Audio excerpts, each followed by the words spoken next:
Yoga Connection with Zorananda is a deep dive into the world of yoga, exploring the rich history of tradition, methodology, and practices both ancient and modern. Follow along as yoga is explored through solo episodes to guest interviews to understand its vast reach around the world.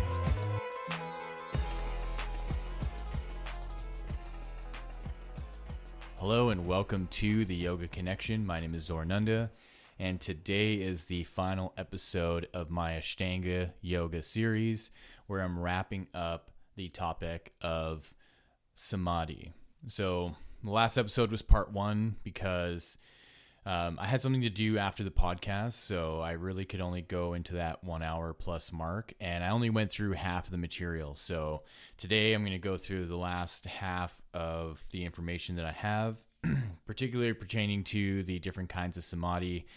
And in this episode, we're going to get through the book, the Bhagavad Gita, God Talks with Arjuna, written by Yogananda. And then Babaji, The Lightning Standing Still, written by Yogiraj, Gurunath, Siddhanath. And then finally, a biography about Lahiri Mahasaya. So, yeah, wrapping up this series is a bit surreal because, I've been working on this for well over a year. Life gets pretty busy and I'm kind of all over the place, but I'm in this kind of dual state of excited and sad because I'm finally at the end of it, which is rewarding because, it was a huge task to get through every single limb, to get through all the yamas and yamas, and to get to this point where I can wrap up the whole thing and really dive into the state of Samadhi and how important the yamas and niyamas are leading up to it. And I think that is a crucial thing to understand here is when people talk about Samadhi and they talk about enlightenment, they think that it's fairly straightforward, that you just sit in meditation and you detach from this reality and you go into enlightenment. Where on paper, sure, that seems to make sense, but when you actually get into the information, you are getting into the texts, there is a stress on preparation, and that when you have a really good working system, that system is going to build you up into the capacity for the experience of enlightenment. And the paradox is that almost, every single thought leader on this, every single text basically say, okay, once you have really dialed in on the yamas and niyamas, on your asana practice, on your pranayama practice, that there's a noticeable and important letting go, that in order to actually allow yourself to go into a higher state of consciousness to experience what Samadhi is, you have to sort of abandon everything. And a nerdy example of this, which I think is one of the best representations of spirituality in a children's show, is in Avatar: The Last Airbender, where he goes on a mission to find that guru, and they go through the chakras. And when he finally gets to the crown chakra, his guru is like, okay, now you have to let everything go. You have to literally abandon all your possessiveness in order to get into this cosmic state of being the avatar. To unlock it, you can't have personal ties to anything anymore.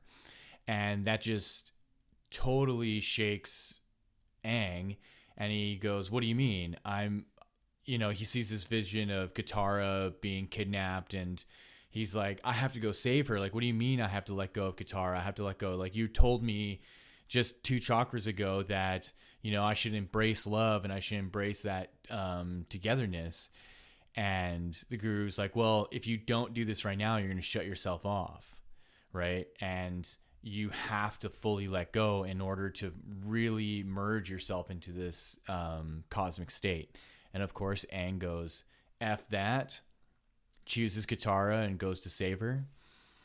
And then inevitably, spoiler alert, if you haven't seen it, he gets his like connection back in an unexpected way, right? So the whole time he's thinking that like in order to get into this avatar state, in order to learn all the elements, he's got to like do the step-by-step thing. He's got to learn from this person, learn from that person, and that's all necessary. But then what actually locks him into the avatar state is that he gets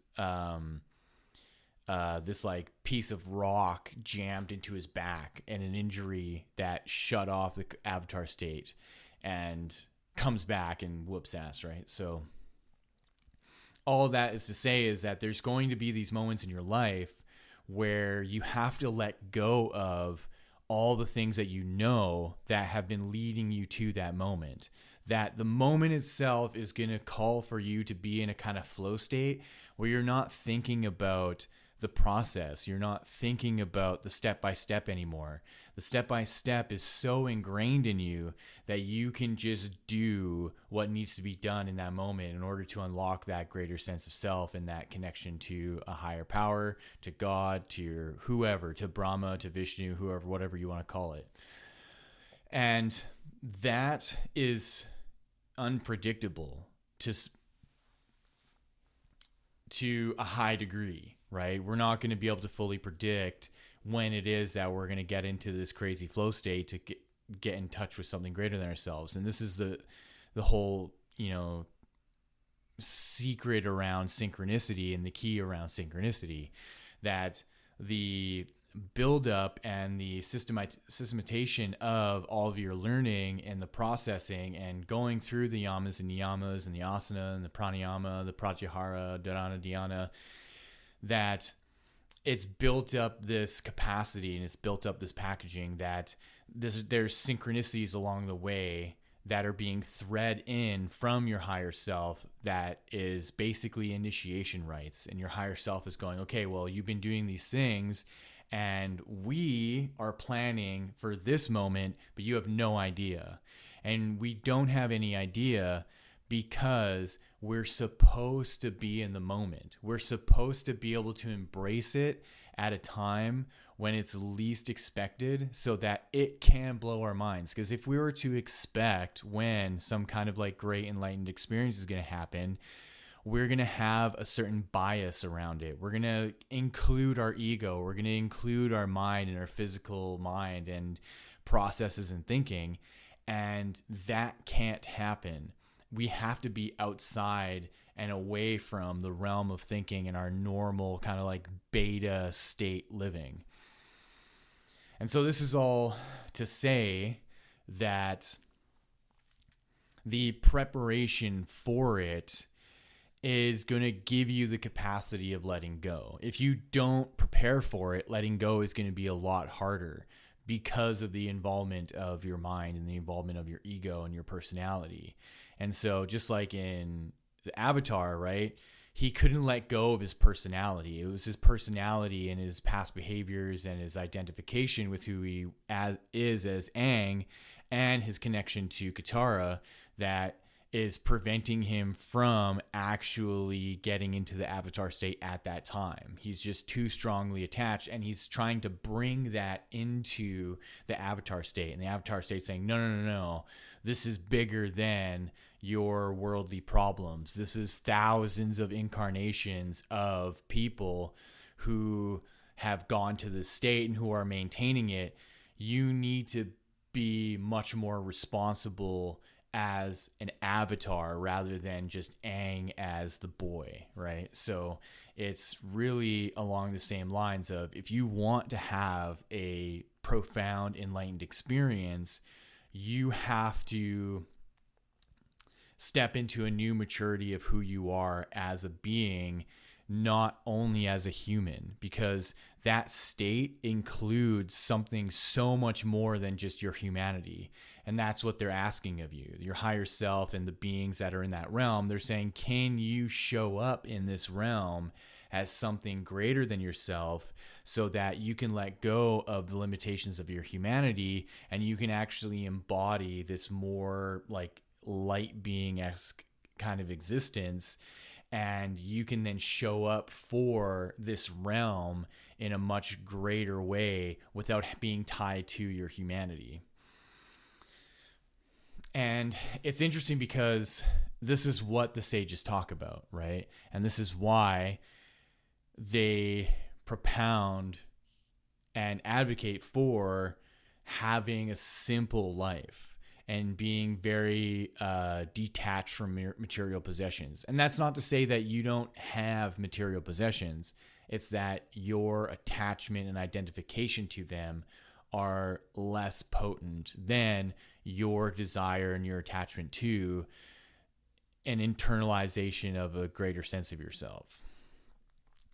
So with all that being said, I've been thinking about my next series, and I have a couple in mind. I have one that I'm going to kind of keep secret because it's going to involve hopefully another person, and it's going to be a really cool thing. So I'm going to announce that maybe in a couple of weeks or so, after I kind of like work the kinks out. But my next series is on the yogas, and that'll be another, I think, almost like 8-part series. I'm probably going to break some of the episodes into parts as well. But essentially we're getting into the traditional yogas, the Hatha yoga, Raja yoga, Gyan yoga, Bhakti yoga, Tantra yoga, Kriya yoga. And I'll kind of go into some of the more modern yogas, and go into some misconceptions about them as well, because the thing that's happened over the last 150 years is that occult theosophical societies from Europe and from the United States back in like the mid 1800s to the early 1900s, they took a lot of the information of the yogas and they tried to adapt them into their own kind of like quasi spiritual new age practices. And I'm going to go into why we need to dispel that and why we need to actually shelf the new age kind of occult practices and to see them what they really are, that it's just people who were bitter about religion and created new ways of thinking around religion and philosophy just to sell their own books and their own like work, right? So that's what's coming up next. And now let's dive into the final part of Samadhi here. So the first book I'm going to get into is the Bhagavad Gita. God Talks with Arjuna. He has like, it's so good. This is one of the most powerful books I think I've ever read. And I haven't even read all of it. There's so many books that I've had, or that I've had for like maybe 10, 15 years. And for the life of me, I just kind of get through maybe parts of it. And then I just have this like belief in me that I'm like, I need to like save some of this stuff when it's just so silly. I should actually like fully read this stuff. But I have gone through, because there's 2 parts of God Talks with Arjuna from Yogananda. I have gone through the first book, and that's what we're going through right now. And again, for the ease of things, I specifically looked for mentions of Samadhi, and there's something that Yogananda says right now in this section that totally confirms what I've been talking about for the last like 20 episodes with all this Ashtanga Yoga information. So I'm just going to go right into it. Yogananda states, quote, "This awakening of the soul or self-realization occurs first as a temporary awareness during the experience of samadhi in deep meditation after successful practice of pranayama has produced life force control and reversed the life and consciousness from the senses to the divine inner states of soul and God awareness. As the yogi's samadhi experiences deepen and expand, this realization becomes a permanent state of consciousness." So that is super confirming, because all along the way I've been saying that the practice of pranayama and pratyahara is literally and directly pulling energy from the nervous system and the peripheral nervous system into the central nervous system.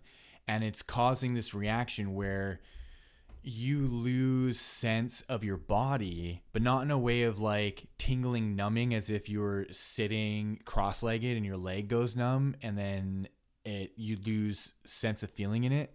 That there's this whole other process that's involved in actually diverting energy from your peripheral nervous system into your central nervous system.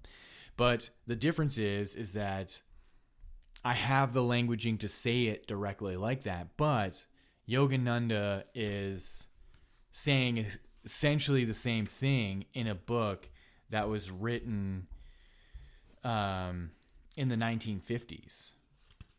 Right, I'm just looking back at when this was originally published.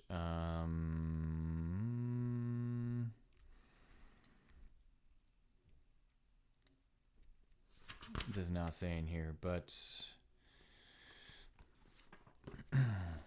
yeah. So to have a body of work that's coming from 70 years ago, and having that confirmation is amazing, and it makes me feel like I'm not actually fucking crazy talking about this shit.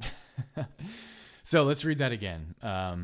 This awakening of the soul or self-realization occurs first as a temporary awareness during the experience of samadhi in deep meditation, after successful practice of pranayama has produced life force control and reversed the life and consciousness from the senses to the divine inner state of God and God awareness. As the yogi's samadhi experiences deepen and expand, this realization becomes a permanent state of consciousness. So right there, he's even saying that it's a gradual thing. There's a gradients to it. So even in your first experience of samadhi, it's going to be a little bit watered down. Even though it's your first experience, it's going to be profound. It's only step one.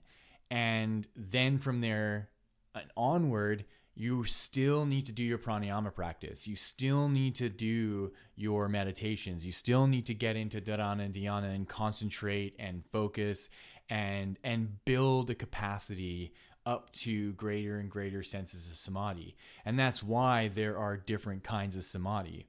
So in this case, the initial samadhi is a temporary state that is now a placeholder for more and more depth of experience. And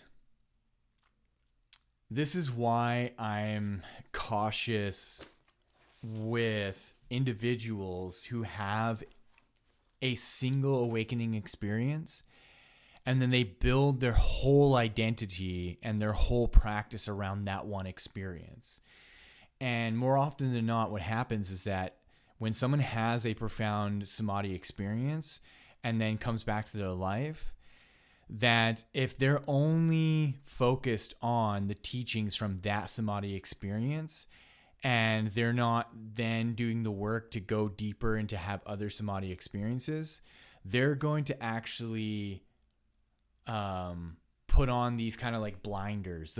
They'll self-inflict a limitation by only now focusing on that past samadhi experience. They'll say, oh, during my enlightenment, when I had my enlightenment, that they're going to end up contorting that experience into a negative influence by realizing at some point that they haven't had another samadhi experience, they haven't had another enlightened experience, and the gig is up, and they essentially have to continue convincing people that they're in a state of enlightenment and they're like a powerhouse of a being, and that one experience that they had isn't actually carrying over anymore.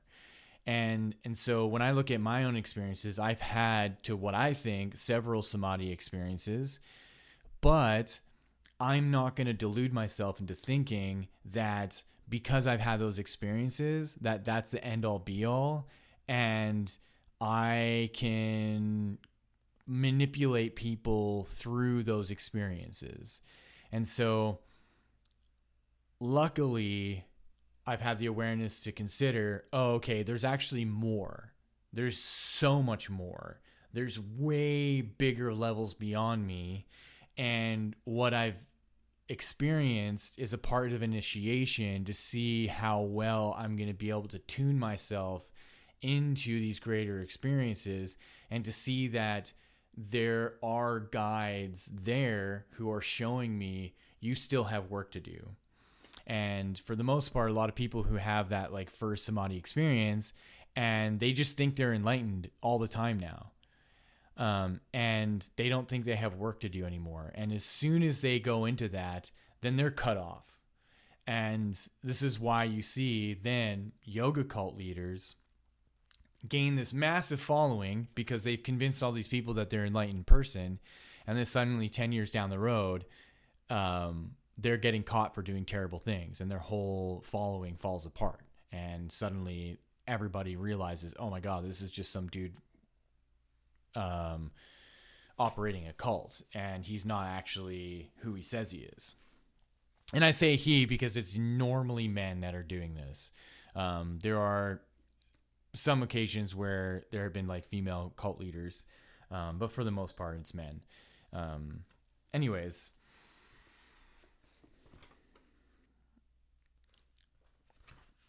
so that was on page 100 in the first book of the Bhagavad Gita. And then way on page 559, this is where Yogananda goes into the different kinds of samadhi. So in the last episode,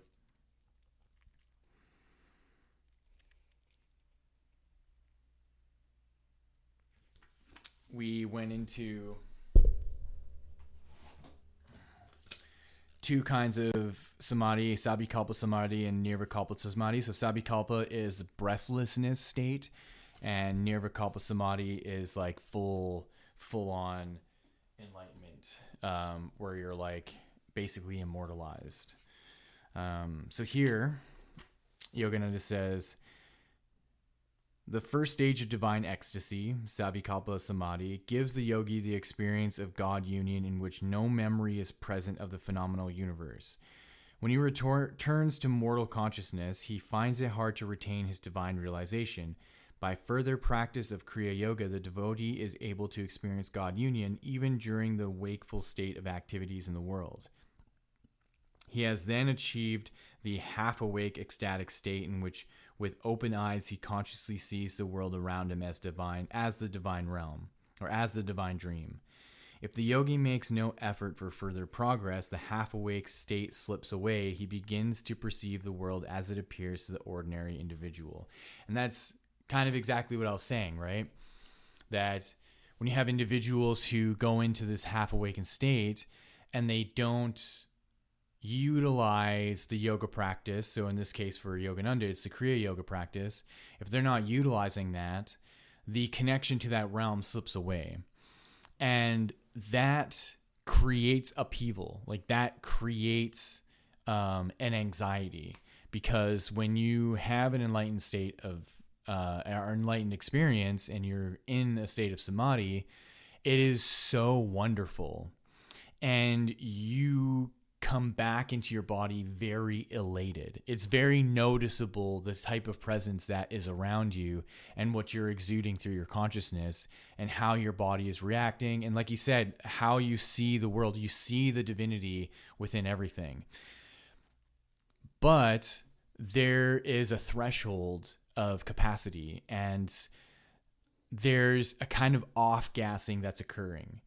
And so when you go into that enlightened state and you come back to your body, that enlightened state is kind of off-gassing into the world around you. And then it'll reach its limit of how much can actually go into the world around you. And then you're back to your normal kind of way of thinking and way of being. So he goes on to say, by deeper development, however, the devotee is able to remain in continuous ecstasy with open or closed eyes, Nirvikalpa Samadhi. He learns to commingle his consciousness fully in the Lord, and also to produce from that consciousness the dream of the cosmos. In this state, he can choose to remain awake in God without viewing the dream of creation, or can remain in the half-wake blissful state, realizing the cosmos as a very dream. When Nirvikalpa Samadhi is attained, the yogi no longer perceives the actuality of the world as does the ordinary man. And he goes on to say here, in the initial state of ecstasy, the yogi is flooded with a super-conscious joy. He begins to perceive lights and glimpses of the astral world.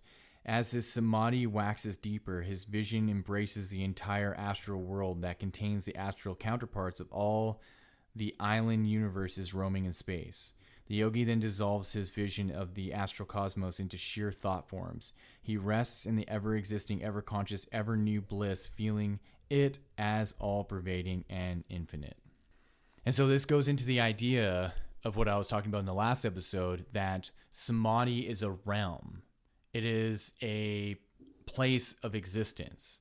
And there is a blending that's occurring through the continual experiences of samadhi, where you are kind of ingraining yourself into this higher state of consciousness through the Kriya Yoga practice, through the Ashtanga Yoga practice, whatever the yoga practice is that's enabling you to utilize your pranayama to get into pratyahara, to then go into dharana and samadhi, so that the dharana and samadhi are the tunneling into samadhi. And from samadhi, you then have these beings who are going to intercept you and basically test you on your capabilities. And if you can meet their tests and go beyond it, then the threshold and the veil is thinner and thinner, and then you're kind of integrated into the higher realms, like Hiranyaloka, that was mentioned in the Autobiography Yogi from the last episode, where then you have someone like Sri Yukteswar who's at the gates of Hiranyaloka, where then you're tested again. And it's like, okay, well, if you're going to enter this realm, here are the qualifications that you need. Have you entered into samadhi? Have you gone into Savikalpa Samadhi, Nirvikalpa Samadhi? Can you withstand these states of consciousness? And if it's a resounding yes, because you are embodying it, then you will have access to these places. And so what's the point of that? Okay, here I am sitting in my room talking about this stuff. What's the point of all that? Because the majority of our experiences right now are physical. We're not seeing an astral realm. We're not seeing Hiranyaloka. You look around, you see the room that you're sitting in, the car that you're sitting in, wherever you're listening this to, you can see outside. So what's the point? If no matter what, my experience is going to be physical, why should I even consider doing these weird practices to get into these realms? And the answer to that question is largely dharma. It's life purpose. And there is a sort of blanket of ignorance that covers us to, in some weird way, prevent us from really understanding that our purpose here as a form of existence is to actually seek entrance into these other realms. That the physical world itself isn't the end-all be-all. When we can start to consider that our purpose as a conscious being is far more superior than a physical being, that we can start to entertain the ability to enter into other realms through our consciousness, so that the energy of that realm can be brought back here through that kind of blanket of ignorance that is overtop the entire, all of humanity. There is this natural kind of confusion of what's important. And through that confusion, we're going to lean more towards the physical than we are the astral or the non-physical, which makes sense because we're tied so intimately to this body. And everything is so tactile and so real and so visceral, where the thought of going into another realm that is seemingly non-existent and invisible isn't tactile and real. And so there's naturally going to be this comparison that is a judgment of what's important or not. Well, here I have my friends and my family, my job and my passions. Like, this is the important realm. Yeah, of course, because this is where we have manifested, and this is where we have actualized the operation of our consciousness. That is aided by actualizing our consciousness in a higher realm. And so that when we look at our purpose here, rather than the mundane ritual of day-to-day habits and day-to-day actions, that we can see that we can infuse this higher consciousness into our daily life.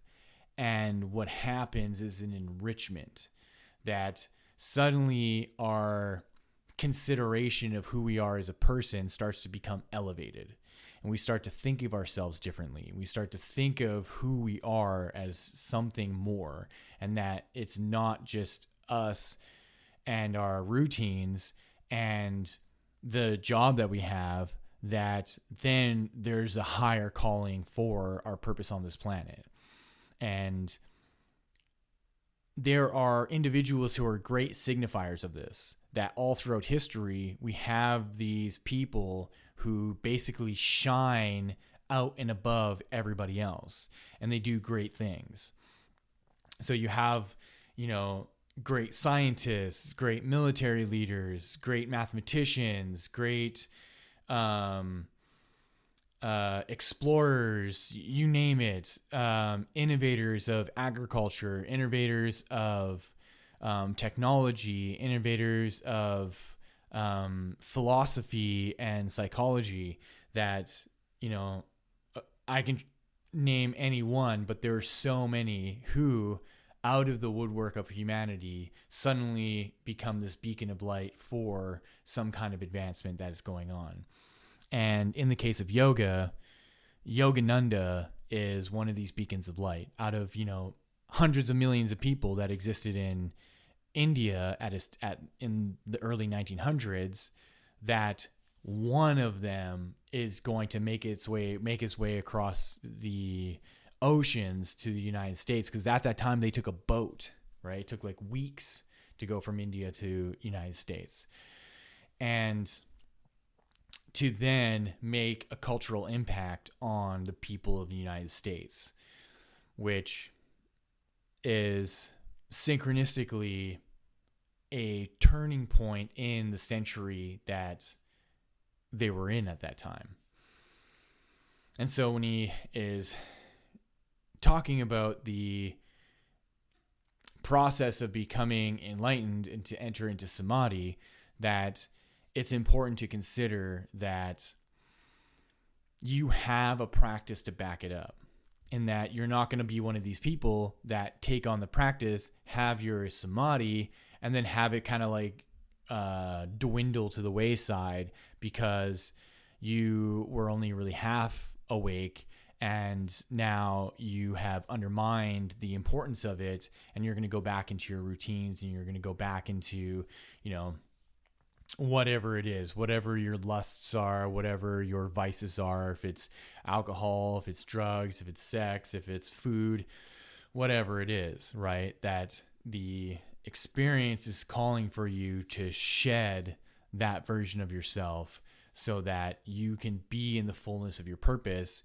and be that guiding and beacon of light for your community or for society to whatever degree, right? And so for someone like Yogananda, he's taking it to a huge level, and that's because he has had gurus that have also taken it to that level, and they have been preparing for Yogananda to do the greater work and to be able to leave India and to go to the United States and to plant seeds of Kriya Yoga and the yoga practice around the world, which he had been successful of. And look at yoga now. There are hundreds and hundreds and hundreds of millions of practitioners, and it's a worldwide phenomena. And if you go back to some of my earlier episodes where I talk about like the waves of yoga. So if you look at the asana video or asana podcast episodes where I talk about the 4 waves of yoga and how we've gone to the point now. And that's essentially, what my theory is that yoga has been introduced to the world and has grown so that access to samadhi can actually be easier. Now that there are so many people with yoga in their consciousness, that it's very possible that we are giving birth to new humans that are in a state of samadhi when they're born. And, my conspiracy kind of mind goes towards thinking, well, the reason why they're pushing for depopulation and, a lot of people are becoming infertile because of plastics, because of, whatever it is that's causing infertility, that because there is this knowledge on some level in the higher orders of the elite in this planet that humanity is on an upswing of consciousness, and that we're actually becoming more and more sensitive to these higher realms of existence, and that there are people being born with souls connected to these higher levels of samadhi. And that, say, from the realms of Nirvikalpa Samadhi, that there is now a gateway between humans now and Nirvikalpa Samadhi, and that there are souls that are coming down in and being born in states of samadhi. And then what happens?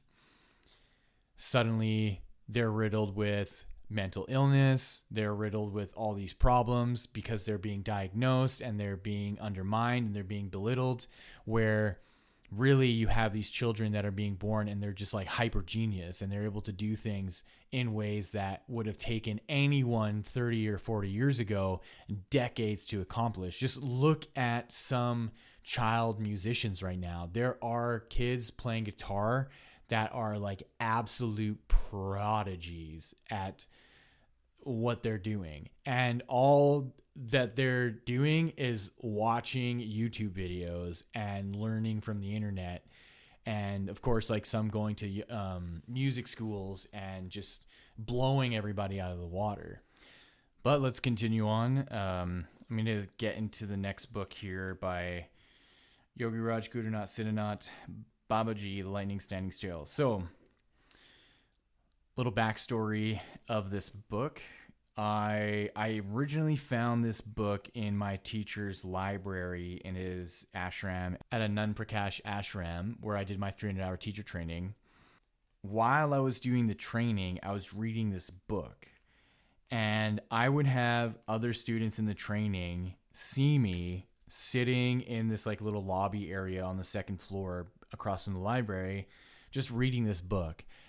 And they wouldn't see me study. They wouldn't see me going over notes or anything. They would just see me reading this book. And I had a couple of people come up to me like, are you not worried about the practicums? Like, are you not worried about the material or anything? Like, all you're doing is reading this book. And this book is so dense with yoga history. And it's honestly one of the craziest yoga books I've ever read. I ended up reading this whole book, I think within 2 weeks, and it's like, 400 pages, but it's so dense with material that the kind of downloads I was getting and the kind of meditative state that I was in reading it opened me up to a level of yoga practice where I was able to comprehend everything that we're doing in the training on a whole other level, where I didn't even need to go back to my notes or like memorize anything or anything. I just had to read this book, and it was super fascinating to witness that and to go through it. So I think that signifies to me that there are some yogis who encode their samadhi experiences, or they encode these realms into the book. And when you're reading it, you are actually aligning and tuning yourself to these higher realms, and you're preparing yourself for an introduction to what that realm is, and you are given that grace through the yogi himself. And so that's how I perceived my success of the training, is that not only was I accessing these greater realms within the training and just through my practice and through my meditations, and that this book was also like another key into it. And so I think that's the importance of having this kind of information on hand as a yogi, right? So if you're going to take up the mantle of being a yogi, I would highly suggest you getting these books. And I'll have it all in the description as well. I don't know if I'll have particular links to them, but I can even just write down the titles and the authors, and then you can look for the books themselves. What I would recommend with this book particularly, the Babaji Lying Standing Still, do not get the abridged version. There's two versions. There's one that's like really thin, and it's basically just a summary. I wouldn't get that one. My friend Chris got it, and he was like, "Oh, shit. I thought I got the actual book." But no, the actual book is a massive text. Again, it's over 400 pages, and it's a beautiful book. He's got amazing like poetry in it. He has all these practices and definitions and histories of different yoga masters and all of the avatars and the avadhuts, and like the existence of Babaji, and like who Shiva Gorakshanath Babaji is. And yeah, it's great. So let's move on. I think that today's episode is a ranting episode more than anything, but what he says here about Nirvikalpa Samadhi is really interesting. So this is on page 239 in the section Modus Operandi of Kriya Yoga in relation to spiritual nadis, meridians. So he says, as we practice the Kriya Yoga pranayama, our dharana concentration deepens, and we enter the Sushumna Nadi channel. There, the yogi works his prana life force to a subtler dimension of dhyana meditation, where he enters into the Vajra Nadi channel. As he goes on practicing hour after hour and day after day, his meditation deepens, and he finds himself moving in the Chitra Nadi, where he expands into the experience of the Savikalpa Samadhi. As the yogi's desires fall away by Kriya, his awareness of himself into Brahma Nadi channel, where he experiences the ecstasy of expanded consciousness called Nirvikalpa Samadhi. When the yogi, by Kriya Yoga practice, crosses the threshold of concentration to enter into meditation, his Brahma Granthi dissolves at the base of his spine. As he progresses further and goes deeper into meditation, he dissolves his Vishnu Granthi at the heart center, where he would apply the technique of Tokar Kriya. Then his consciousness awares into the Savikalpa Samadhi, where his final Rudra Granthi, situated at the midpoint between his eyebrows, begins to dissolve. The Rudra Granthi could remain unresolved right upon the point where he enters the Brahma Nadi to experience the ecstasy of expanded consciousness of Nirvikalpa Samadhi. After long years of dedicated practice, the yogi dissolves all three Granthis, negative pranic knots. Then and then alone, he may experience the final beatitude of constant Nirvikalpa Samadhi, which yogis call the Nirbija, seedless Samadhi. The yogi who, by the practice of advanced Kriya Yoga, blends into Raja Yoga, is then said to have dissolved all his karmas. This constitutes his mind stuff composed of vrittis, meaning whirlpool of thoughts, his pratyaya, which are thought forms of his mind, and his samskaras, which are called remembered experiences or stored impressions latent in his memory banks. With the ceaseless practice of Kriya Yoga and persevering in Raja Yoga by awareing his consciousness, the yogi is successful in disconnecting his soul consciousness from his mayic mind. He then wins his wings of freedom, becoming a free soul. This is the modus operandi of how the yogi experiences enlightenment by this sacred practice of Kriya and Raja Yoga. So again, another advanced yogi outlining the step-by-step process of what it takes to lead your consciousness from this physical, dense reality into a new experience of a higher state of consciousness that actually takes doing. That it's not just, oh, I'm going to sit in half lotus or in lotus and sit here and quiet my mind and breathe. No, there is a procedure. And in this case, what he's outlining is that there are particular focal points that have to be addressed. And he talks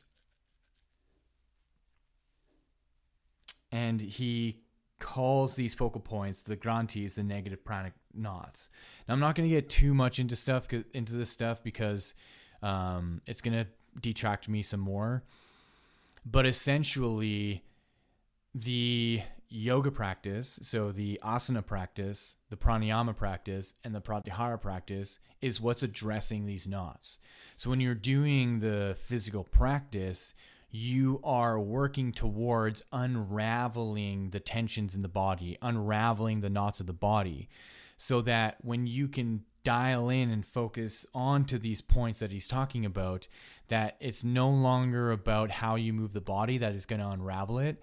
It's how you use your breath and your concentration and how you use your nervous system to get into these deeper tensions that are within the body to then dissolve them and to work your way up in its dissolution so that the channel can be clear for then you to concoct the substance of all of your hormones and the DMT and everything that will then be brought up into the third eye center for you then to travel up and out, because there has to be this like mode of operation and this like mode of travel that's going to allow you to transform from a physical thing to a non-physical thing. And like I said from the beginning of yesterday's episode, this is going to be a hard topic to really work through because it's not only abstract, it's also like taboo. It's weirdly taboo to suggest that there are these old sacred secret practices that's going to help you get in contact with God and your higher self and divinity that isn't modern religion. Because right now, the Abrahamic religions have a monopoly on it, right? Yoga is thoroughly demonized by all the religions. And usually when there's a truth in something and another group is trying to demonize that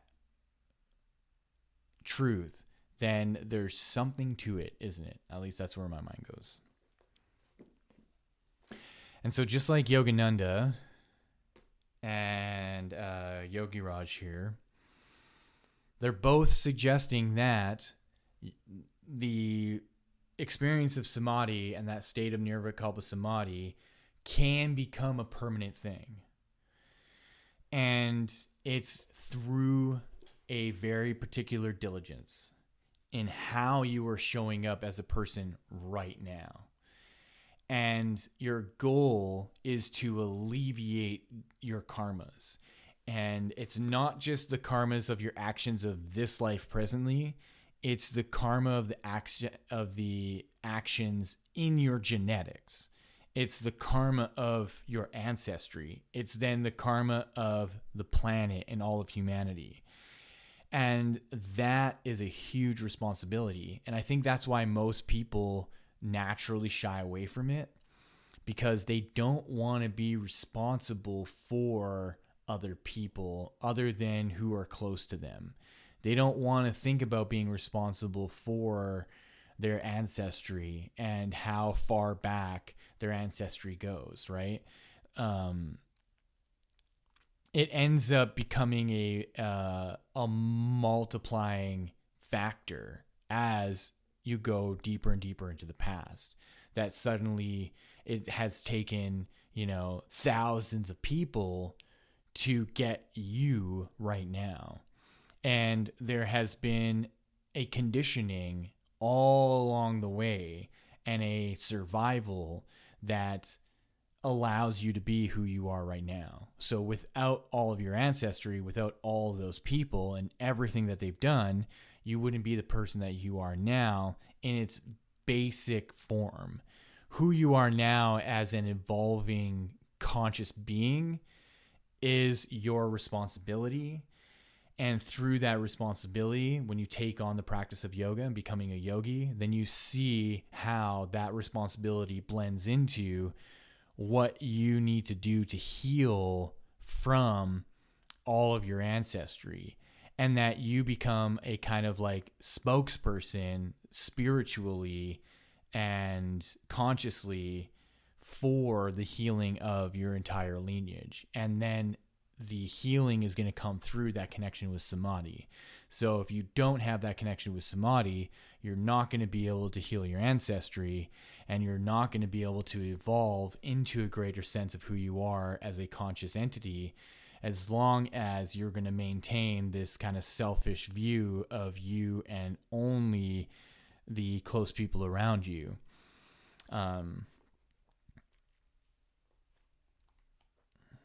And sometimes that's hard to hear, I think.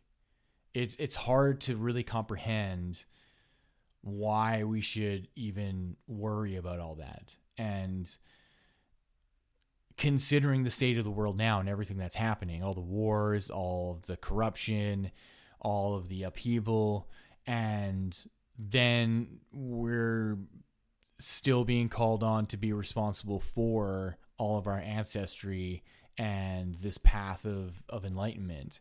And, given food prices, rent, mortgage, gas prices, you name it. And it's almost as if it's set up for us to be confused on what to do. Do I not care about any kind of spiritual practice and just focus on me and my family and make sure that I have a job and make sure that am able to feed myself and my loved ones, and to make sure I can also go and do things and have fun, and also make sure that I'm contributing to the world in a positive way? Then on top of that, I should also be considering my spirituality and my place in this world, in this universe, and how I've been affecting the karma of myself and this planet. Thinking about all that can bring up a lot of anxiety, and that's understandable. And this is exactly what the yoga practice is for. It's so that your introduction and initiation into these higher realms gives you a greater capacity to deal with what's happening in this world. That suddenly you have a new kind of courage. You have a new kind of discipline. You have a new sense of strength that when you look at everything that you're doing, you can easily think to yourself, oh yeah, I can handle this. And I feel like that's where I'm at. That I do a lot in my life. I have a full-time job. I teach yoga. I'm in a band. I make my own music. I have a podcast. What else? And so all these different versions of myself are managed because I'm in contact with something greater than myself. And that I remind myself of that through my practice, through my prayers and my meditation, and through my daily just focus on things.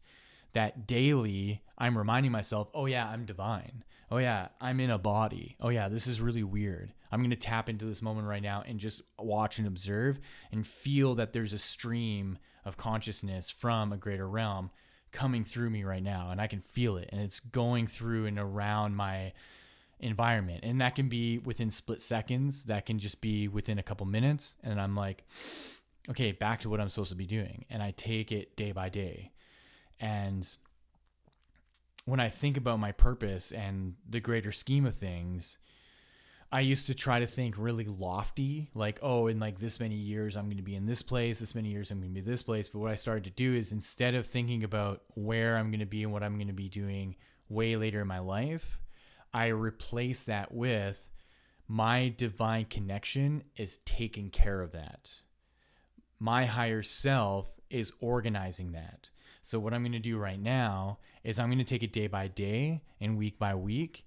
And when I'm at work, I write down my tasks for the week, for the work, or for the day and for the week. And then when I'm thinking about my yoga practice and teaching yoga, I just do it week by week. Okay, I teach on Tuesday, I teach on Friday, I teach on Saturday. When it comes to music and the band, we're setting up our band practices, which days we're going to do it, what content we're going to make, music that we're going to release. When it comes to my music, I'm talking to my producer and I'm saying, okay, well, I'm ready to do this at this time. And I just take it day by day.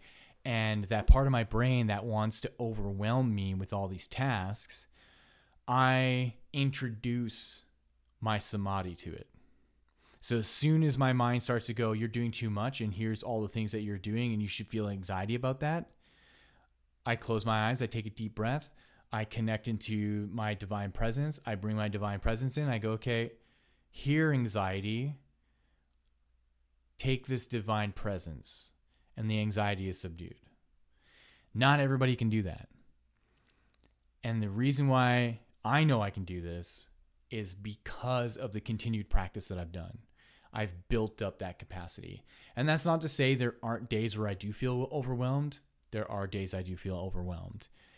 And it's all about how often can you maintain that practice, and how often can you check in with yourself and go, okay, I've got this. Everything's all right. And this is why it's all right, because I can take this day by day. I can make sure I'm doing this. You know, if I'm like kind of tight on cash, then I think to myself, okay, well, I've got to stop spending money on these. I'm going to stop going out for lunch. I'm going to make sure I have a lunch made for me. And that way I have a few $100 or a couple $100 saved at the end of the month, and then I'm good. So the final samadhi that we're going to go over right now is called Maha Samadhi. And Maha Samadhi differentiates from the other ones because it is the moment a yogi fully decides to leave his mortal body and to completely dissolve into the upper realms. And this is done fully consciously. There's a couple examples I'm going to talk about here. So in Lahiri Mahasaya's biography, there's a section that talks about his Maha Samadhi. I'm not going to get too much into it because there's like the whole section is just what they kind of did as ceremony to celebrate after his Maha Samadhi. But I'll just read this one section. It says, Yogiraj seated himself in Padmasana, which is full lotus. Looking towards his tearful devotees, he remarked, "The time for my departure has arrived. Do not grieve. Though the mortal body disappears, the essence of the Sadguru remains. I am always amidst you." At the auspicious juncture of Mahashtami and Mahanavami sitting on the same bed, Yogiraj effected his sublime departure in Mahasamadhi. It was the 25th of May in the evening. And so we've had actual cases of Mahasamadhi historically. And the one that's the most pertinent out of all of them is Yogananda's, because he was in front of like 2,000 people. He was in an auditorium doing a lecture, and he was with a congregate of people close to him. when it was his time to speak, he did like a whole kind of lecture, and at the end of it, he said, just like what Lahiri Mahasaya said, he said, "My time is now. I am leaving you now." Gone. Literally, slumped forward, dead, gone. And obviously, it surprised everybody. And I think the official report is that he had a heart attack. But there was like no other health issues that would have caused it. And so not only were there witnesses, there is a report of it, right? And a recording of it, not like video or audio or anything, but there's just like a recording of the event. And at the back of Autobiography of a Yogi, there's like a little page that talks about this moment. And it says here, Paramahansa Yogananda entered Mahasamadhi, a yogi's final conscious exit from the body, in Los Angeles, California on March 7, 1952, after concluding his speech at a banquet held in the honor of H.E. Benet, our Senator Ambassador of India. The great world teacher demonstrated the value of yoga, scientific techniques for God realization, not only in life, but in death. Weeks after his departure, his unchanged face shone with the divine luster of incorruptibility. Mr. Harry T. Rowe, Los Angeles Mortuary Director, Forest Lawn Memorial Park, in which the body of the great master is temporarily placed, Self-Realization Fellowship, a notarized letter from which the following extracts are taken. So this is the crazy part. Quote, "The absence of any visual signs of decay in the dead body of Paramahansa Yogananda offers the most extraordinary case in our experience. No physical disintegration was visible in the body, even 20 days after death. No indication of mold was visible on his skin, and no visible desiccation, drying up, took place in the bodily tissues. This state of perfect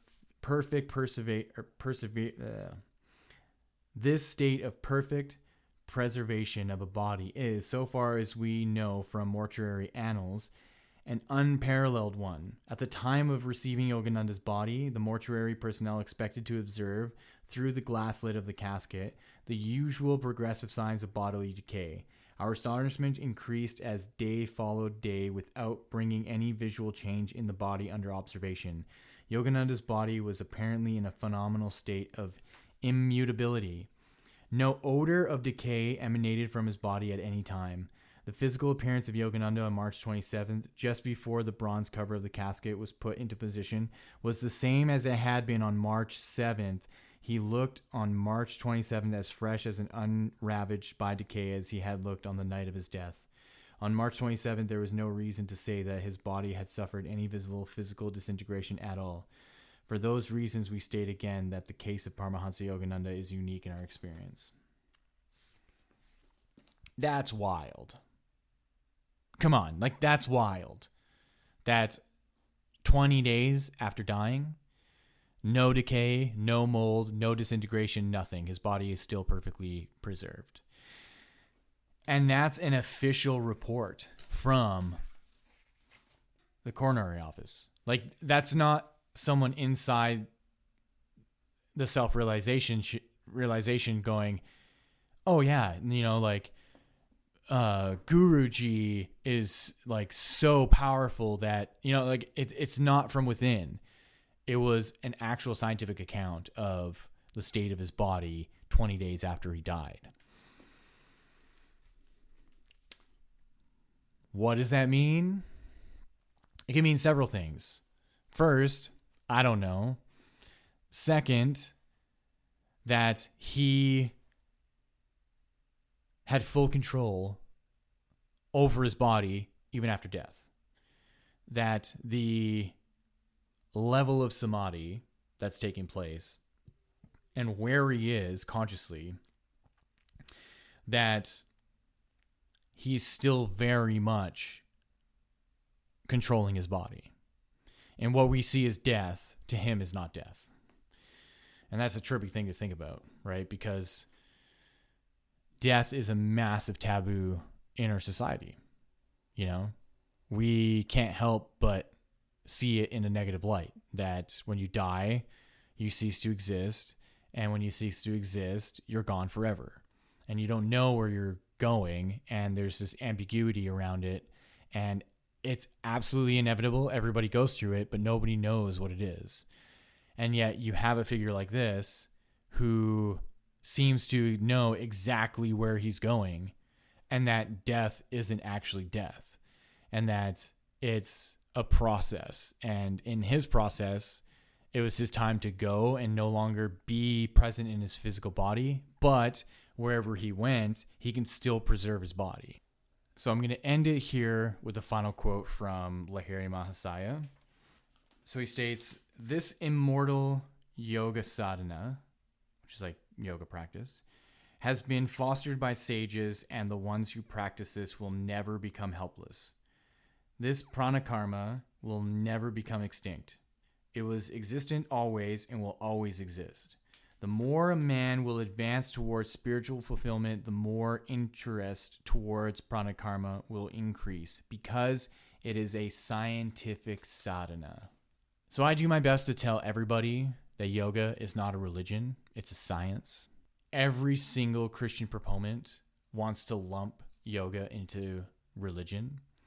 And it's important for books like this to exist, for yoga masters. And this is from the 1800s, okay?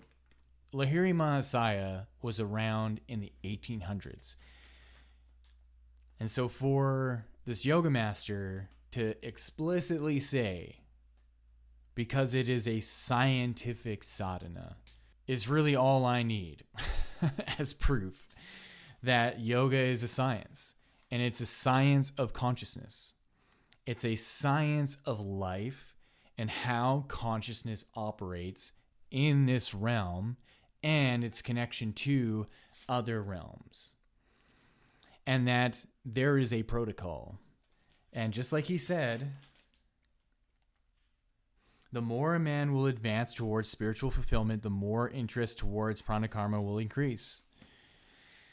And so the more you can be diligent with your yoga practice, the more you can be diligent with your spiritual practice, the more those realms will unveil themselves to you.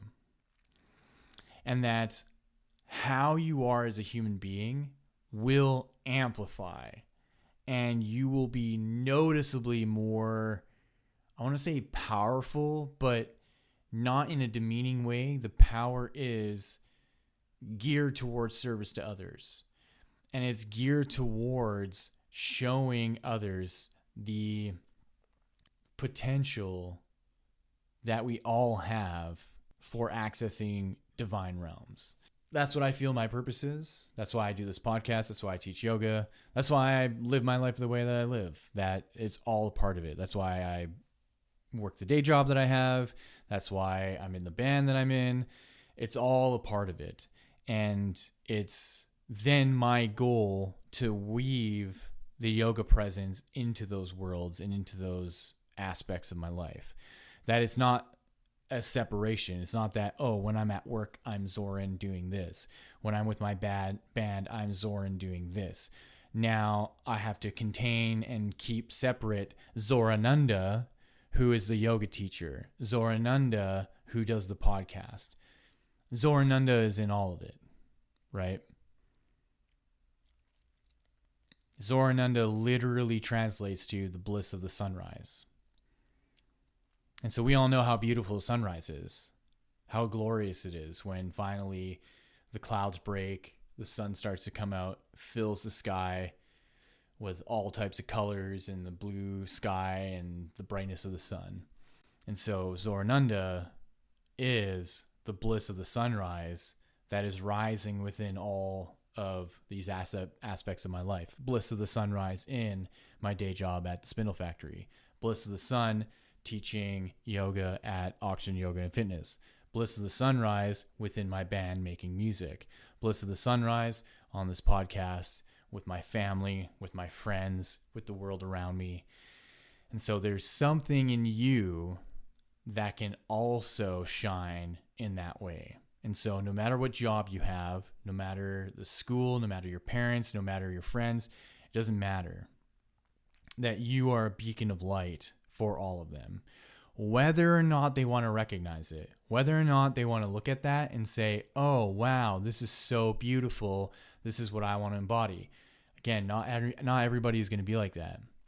You know, some people are in your life are going to try to like squash you down, and that's okay.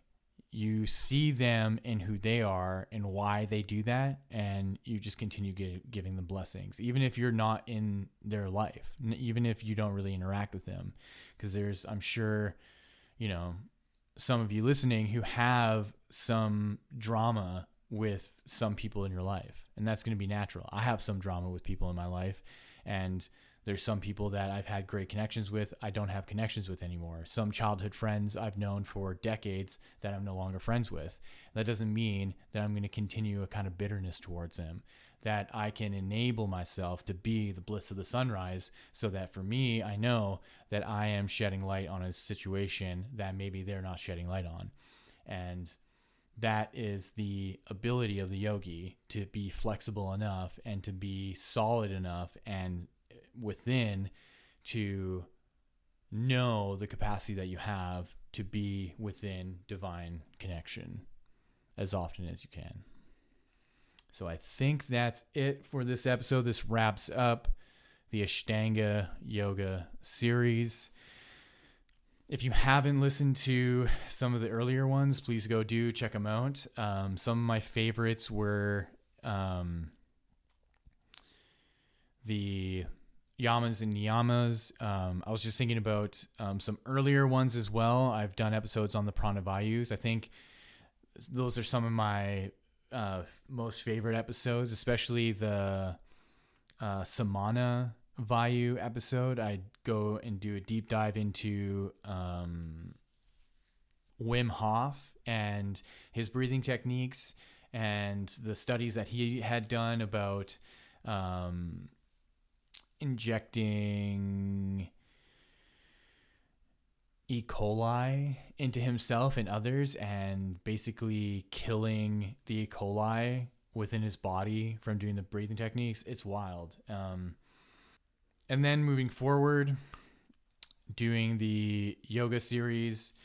And then I have another series that I plan on going parallel with. I need to talk to a friend of mine that I want to bring in and do these episodes on.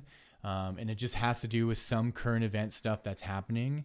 But I kind of want to keep that a little bit of a secret just in case he doesn't want to do it. But